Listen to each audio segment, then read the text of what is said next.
This is the voice of Wichita Falls.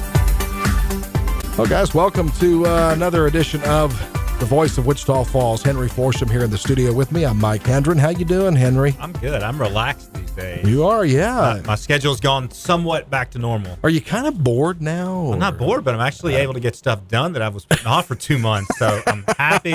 The staff is happy to have me back. My wife is happy to have me back for a little while. Yeah. Anyway, yeah. And it's just really nice because I go back to my desk and it's all clean and organized now, and I can take time to deliberate on things and get stuff done.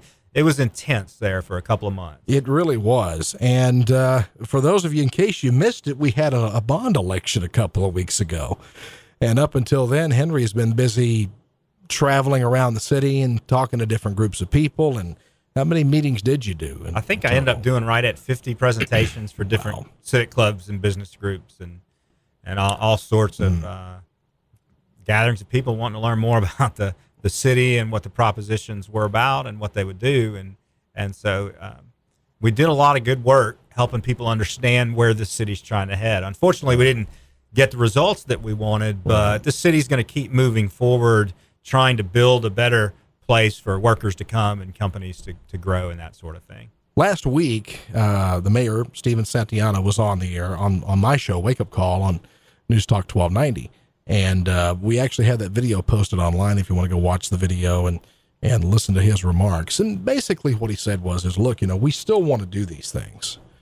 The mechanism is going to be a little different now. The timeline is going to be longer, obviously. I mean, if you have to do this through budget cuts in other areas or even a tax increase, that's going to expand the timeline of how quickly you can get things done. With the bond issue, had all of these things passed, we could have done them in a relatively short period of time.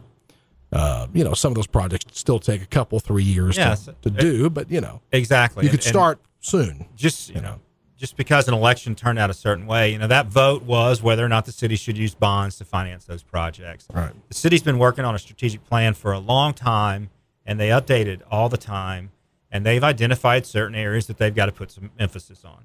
And bond financing was one way that they could do things. But take the trails, for example. We're going to finish the trail at some point. That vote, and there are voters out there that feel like they told the city with this vote that, no, we don't want you to finish the trail, or we don't want you to do anything downtown. Right. The real answer was this vote was to tell us whether or not the community wanted the city to do those projects with bond financing, and that's what it was. It would be ridiculous to not finish the trail at some point in the near future, considering we've got an 80% match covered by the state. That's true. And so the city's going to figure out how to move forward with things that it can move forward with. Some of the propositions are just dead. There's no way a municipal center is going to be built now.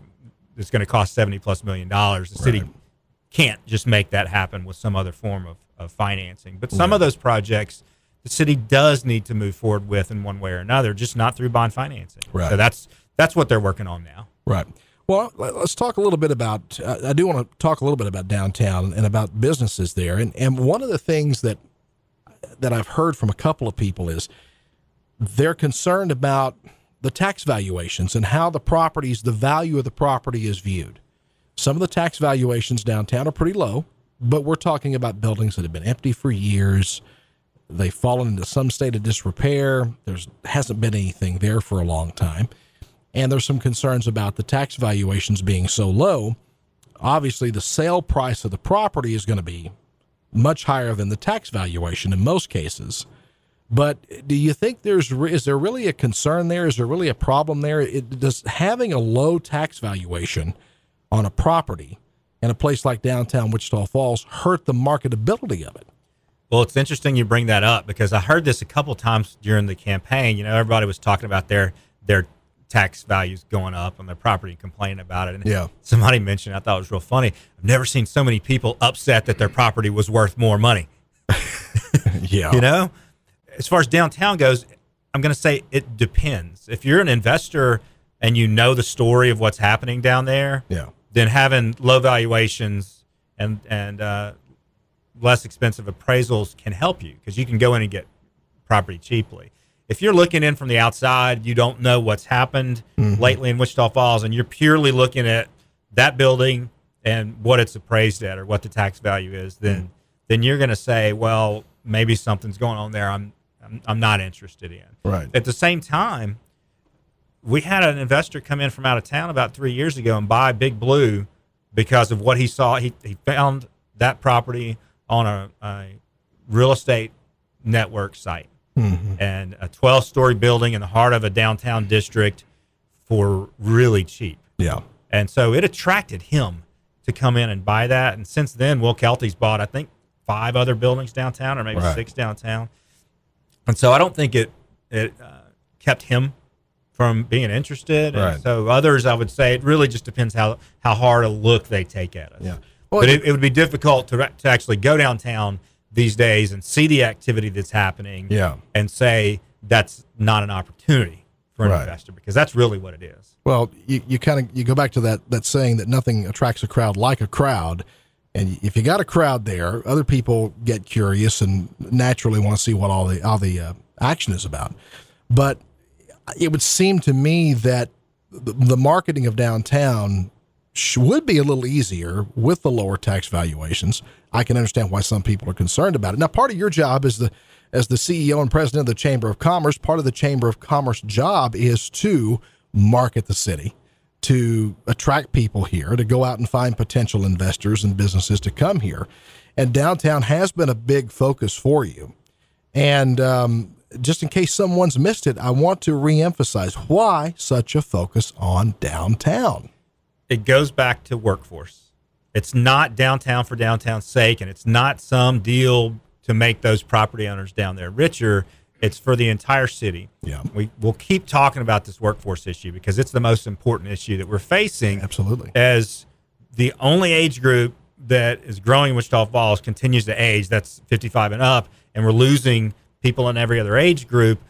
One of the ways to grow the talent pool to help us attract more companies is to become a city where more people want to be. It's real simple. And so that includes things like schools, no doubt. Schools is often the first thing somebody looks at, either online or once they get to a city. It includes what type of housing is available in my price range. It includes what is there to do. That could be family activities. That could be church communities. That could be recreation. And it certainly, for a lot of people, is downtown. Yeah. There's not a great city out there that doesn't have a historic district, and you cannot be a great city if you let your historic district die and just say, we're going to ignore it, we don't care about it. It's that gathering place that you mentioned earlier. It's that place where people want to be and interact with others, and that crowd attracts a crowd. And there's some really good stories happening in Wichita Falls right now because of downtown. Yeah. And we talk about these guys at Dexter. The fact that Wichita Falls, Texas, no matter what you think about us as a city for the last 20 or 30 or 50 years, the fact that Wichita Falls, Texas can now attract bright young minds like software developers and engineers to come here and start a company because mostly of what's happening downtown, that says something. Because if it wasn't for downtown, we would have zero chance of attracting that sort of person. Yeah. And so when you're talking about how to grow the talent pool, you've got your traditional, well, let's do more to train our citizens for the skills they need in our workforce. Then you've got this, let's become a city where people want to be. And then the third is, let's help people create their own opportunities. If you can't find a job, let's help you create your own. And that's where startups come in. And so if we can use the environment downtown to attract people like that and to help keep them from moving away, and then we can provide the entrepreneurial support they need, whether it's access to capital or access to tools like 3D printing and manufacturing equipment, prototyping equipment, and that sort of thing, and helping them start a company here, that's just as good as getting them plugged into a traditional job, because at the end of the day, they're going to be making money that they invest back into the community, and they'll develop companies that will hire others and will invest back in the community. And so that's where downtown is so important. It's not just for the sake of the people that are down there, but if we're ever going to grow as a community, and to me, the two biggest things, it's schools and downtown. If we're ever going to grow as a community, grow the population, grow the economy, we have to do better at those things.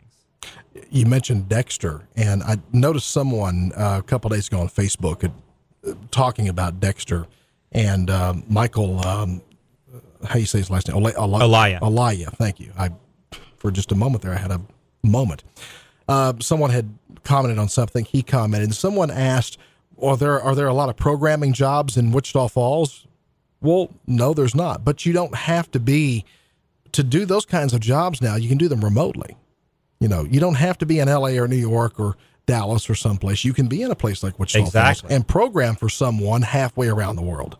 The same goes for other creative professions like graphic design. Right. With the internet, and you don't need huge pipes of bandwidth anymore. What we have access to commercially is good enough for most of these applications. Right. And so if you're a good software developer or you're a good graphic designer, there are pretty easy ways now for you to connect with others outside of this community and do work for them. And then they send you money. So that's a job. And that grows this economy just like your traditional jobs do. And so I saw that conversation, and I think I chimed in on it. And it's one of the things I like about social media is we can have those discussions, right, and other people watch. And so this whole idea of traditional jobs, it's not going away, but there's this other way to do it as well. And we need to figure out how to do both. And so the more infrastructure we can provide to help encourage those sorts of people to move here and to get that training for existing citizens that are already here for their kids, the more of those jobs we're going to be able to fill locally. And at the end of the day, it doesn't matter if you're bringing in pay from a company here, from a company out of town. Doesn't matter. You're able to pay your bills, buy a house, spend money in stores and restaurants, and stimulate the economy just like anybody else can. Well, you're exporting ideas. You're exporting a product, be it ideas, be it technology, be it widgets of whatever sort. You export something.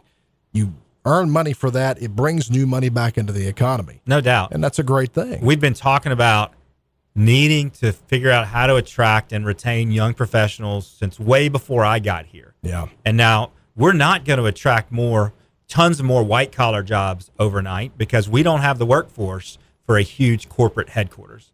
And they're not going to hire the kids right out of college for those jobs anyway. They've got to be in a bigger area where they've got thousands of people to choose from. Right. But these creative types, engineers and designers and artists, we can easily provide what they need to do their work here because, like you said, they can do it for anybody anywhere. There's no reason why they can't come here, and they're starting to, and it's really encouraging. Well, the fact that we have an economy it's still affordable to live here. You can buy for what you pay for a home, in some cities you could buy 5 homes here. It's crazy how inexpensive property can be here, and the cost of living here is not that expensive. So it's a very attractive thing for people. I want to move across the city for a moment here. Okay. To Lawrence Road. And I've brought this up with the mayor before, actually with the last 2 mayors. And each time I talk about it on the air, they just kind of smile at me and go, well, we'll see. The city transfer station, built in the early 1980s, and it sits right in the middle of some of the most expensive real estate in Wichita Falls. We've had this huge explosion of retail development there, Lawrence Road, Caulfield Road, Kell Freeway, and right there in the middle of all of it is a city garbage dump. Now, it served a very convenient purpose when it was built because it was somewhat central. It gave the city trash trucks a central location to dump garbage collected in larger trucks, take it out to the city landfill, which is far west of about 15 miles west of the city. Maybe it was great then, but since then we've had all this massive retail development there. And this property has got to be worth many times what it was worth in the late 70s, early 80s. And the thing that I've hit the mayors up about is, when are you going to move this thing? Because it seems to me like the next logical move is find a new home for that place. Sure. And I think the answer is they'll move it when they get an offer they can't refuse. Yeah. At some point, that property will become valuable enough to where some real estate developer will make them an offer and try to buy it. Yeah. When that Maplewood extension goes through, at least we got Prop C passed, right? Right. And so when that Maplewood extension goes through from Lawrence to McNeil, it's going to change traffic patterns. And so it opens up more real estate behind Walmart and more access to the transfer station property as well. Yeah. And so the city probably has a good idea of what it would cost to move it somewhere else, to buy more property if they needed to somewhere else, and to move the infrastructure that's there to rebuild it somewhere else. So at some point, if an offer ever did come in that was whatever dollar figure more than it would cost the city to move it to, then the city's going to have a decision to make. And I agree with you. There's not much big-time retail space left. You've got a little bit up and down that Lawrence corridor. You've got behind Walmart. You've got behind Lowe's, coming back to Maplewood, behind the Academy Shopping Center. There's just not a whole lot left. And so it's a valuable piece of property right now. It'd be interesting to see what happens if we keep having growth in the retail sector. At what point does somebody make that offer? I have to imagine that completing that leg of Maplewood is going to make that more valuable. No doubt. If I owned property back there behind Walmart, I'd be ecstatic. I would have been campaigning for C as hard as I could. Get that project done. It does a lot. And the other parts of C, the Taft Project, which some of that stuff I look at it and go, how did we not do this years ago with Taft Boulevard? We're going to actually widen that portion that takes you on over to Kent Boulevard. A lot of people don't even know that Taft goes that far. We were having presentations and discussions about that proposition during the campaign, and there were several people that tell me, what in the world are you talking about? And I'd have to pull out a map and show them. I knew about it just because when I first moved here, I just started driving the roads to learn what went where and that sort of thing. But I hadn't been on that end of Taft past Endurance House very often, and so it's easy to understand why people wouldn't know that it does go all the way to Kemp. If you live back there, you drive it, but otherwise there's not a reason to go back. The good news on that project, although it'll cut into some of the yards along Taft there, probably 90% of the property owners on Taft that I talked to during the campaign were in favor of this, because right now it's dangerous for them to be in the front yard. Trash cans get hit. People have to be very careful when they're mowing their grass, and so this will create a much safer environment for the people that live there. I guess are they going to curb and gutter that whole? That's what I'm told. That's all part of that project, so that will make it safer for them. Well, of course, as we said, the chamber, part of your job is promoting the city. You've got events coming up. I know you had the Falls Future Forum a few weeks ago, and you kind of laid the groundwork for some of the stuff that you're working on. But you've got some events coming up and some things that the chamber is doing. So let's talk about that a little bit. Sure. One of the really fun events that we do is called BOSS. It's Business Owners Sharing Solutions, and it's a quarterly panel discussion that we do on topics of general interest to people. And so we've done these panel discussions on topics like how to improve your social media presence, how to overcome your fear of public speaking, setting and achieving realistic goals, and some others. And we've got one coming up on the 6th of June about how to tell your story, how to better tell your story. And so that could be personally, that could be your business or whatever. And we got a great panel. So we got 4 panelists.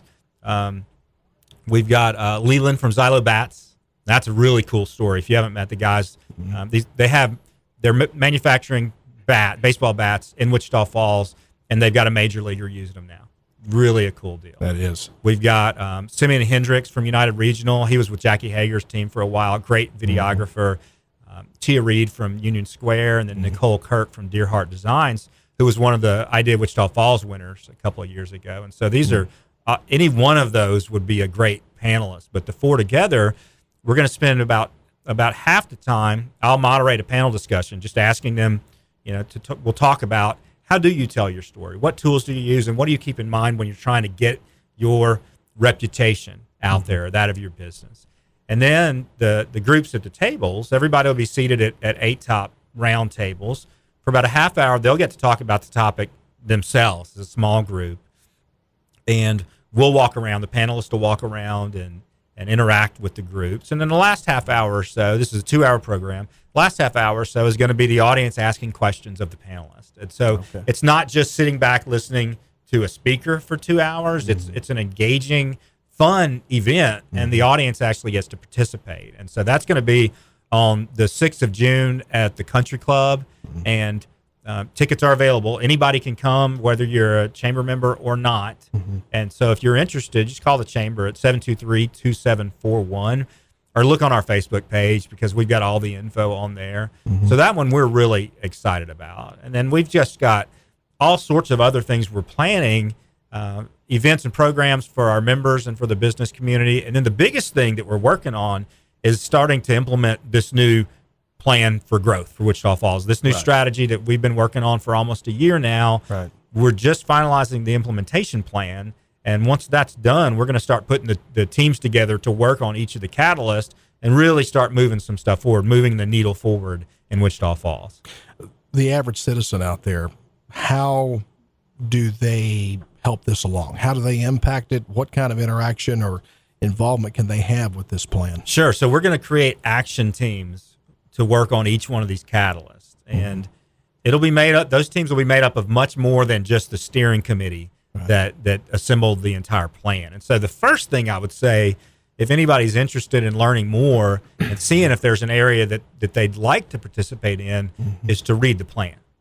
And so the plan has been posted on the homepage at fallsfuture.com, and it'll remain there. And so if you go to fallsfuture.com and just scroll down a little bit, right near the top, there's a link where it says New Strategy, and you can read the strategy, and it's a very in-depth document. There is a summary next to it that you can take a look at. Right. And then we've also got a link to the regional assessment that drove a lot of our decision-making in the first place, telling us where the real issues were related to workforce or industry or whatever. And so you got 7 different areas of priority that we'll be working on, and I can name those just to see if it would pique somebody's interest. And these are in no particular order. One is modern school facilities. One is enhancing our economic development efforts, refining our targets. One is providing additional support to Sheppard Air Force Base, downtown revitalization, becoming a very bicycle-friendly community, a new organization, a partnership called the Wichita Falls Talent Partnership, which will be made up of all of our educational providers plus our workforce development partners, Sheppard Air Force Base, the Chamber, and a few others, to really start developing pathways from childhood into jobs or opportunities. And then there's one other that I'm forgetting right now, but it'll come to me in a minute. But these are, given the last couple of months, you're allowed to have. I can't believe I forgot. I've said it so much, I think I could say it in my sleep.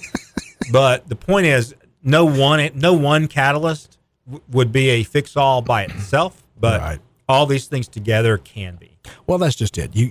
Any plan of any sort to fix or to make something better, I don't care what it is, it's got to have more than one facet to Absolutely. it. And that's what you have to do. A lot of people have complained about, well, you guys are just, it's envy that's driving all these bond issues. It's, we look at what Abilene does or what Frisco did or what Lubbock does, and we want to emulate that somehow.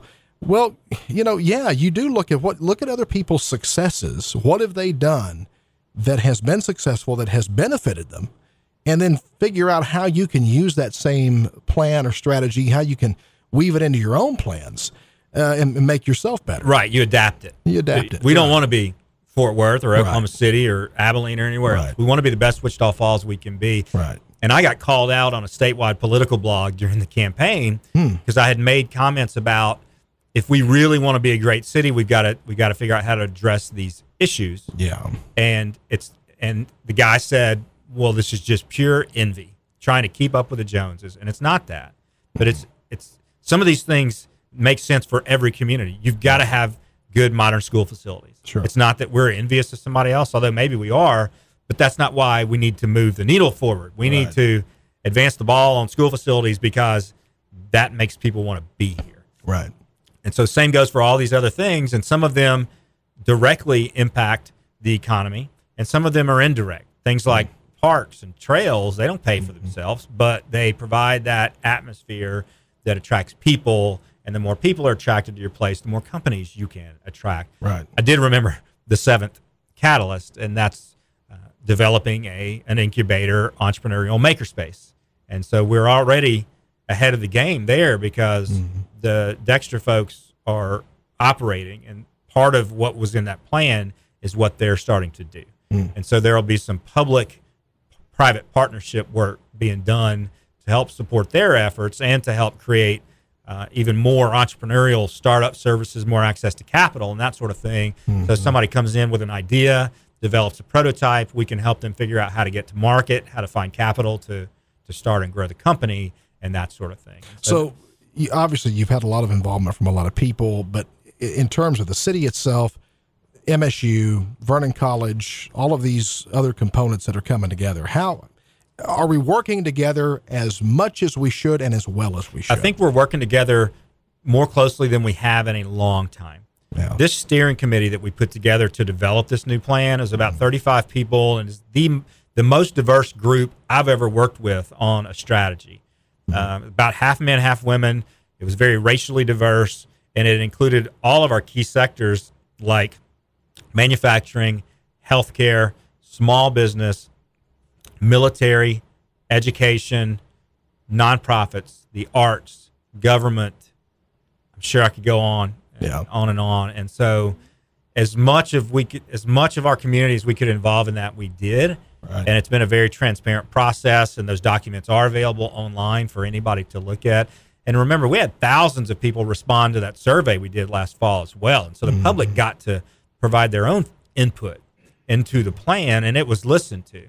Yeah. And so this group, the partners you mentioned, MSU and WFISD and Vernon College and the city government and county government and the Chamber of Commerce and many other key players, Sheppard Air Force Base, were involved in the creation of that plan. And so this is not one of those plans that's going to sit on a shelf and collect dust. The steering committee will stay involved as we assemble the action teams to start working on each piece, and they'll be involved moving forward. We're going to do a one-year assessment. The facilitator we hired to help us develop the plan will come back in a year and give us, not just the group, but give the city an assessment on what we've accomplished and where we still need to go and what tweaks we might need to make. And so the doors are open between all these partners now, and we'll keep them open and keep all of them involved. And that Wichita Falls Talent Partnership is a good example. All of those organizations are going to have to be involved in that. Sheppard Air Force Base, for example, we're going to develop some sort of a trailing spouse employment program. You've got hundreds, if not thousands, of educated people on base that find it very difficult to get a job here or get a job up to their level of education and experience because people are concerned you're gone in 2 years or 3 years or 4 years or whatever. But at the same time, if I can have an employee work for me for 2 years and improve how I do things, then I'm better off after they're gone than I was before. And we've actually had that with a trailing spouse that had to leave a couple of months ago. We're so much better off for her being there for the year and a half she was there than if we had not hired her. And so that is a workforce just waiting for us to tap into and help our companies fill some of these openings. They can bring something very valuable to the table. No doubt. Absolutely. Well, we've got a lot more we can talk about, but the clock's catching up with us. So, Henry, if people want to get in touch with you, if they want to learn more about Falls Future Forum, if they want to learn more about the plan that's come out of that, if they want to learn more about what they can do to help the chamber, even if they're a business owner in town, how they can be more involved, how they get in touch with you. Several ways. So we will keep fallsfuture.com active. Yep. That's the site we used for the campaign, but like I mentioned, our new strategy is posted there now at fallsfuture.com. And over time, once we catch our breath and catch up on a couple of other things, we will start to use fallsfuture.com as a way to update the public on the street projects that they voted on, and then some other new projects and the strategy that's going on. You can also call us anytime at 723-2741. And my email is henry@wichitafallschamber.com. I'd love to chat with anybody who's interested in the future of Wichita Falls. Yep, and stay on top of fallsfuture.com and all of the information you're going to get from that. Very definitely. Henry Florsheim, the president and CEO of the Wichita Falls Chamber of Commerce. Thanks for joining me again. I'm Mike Hendren. We'll be back here next week with more Voice of Wichita Falls. Have a great one.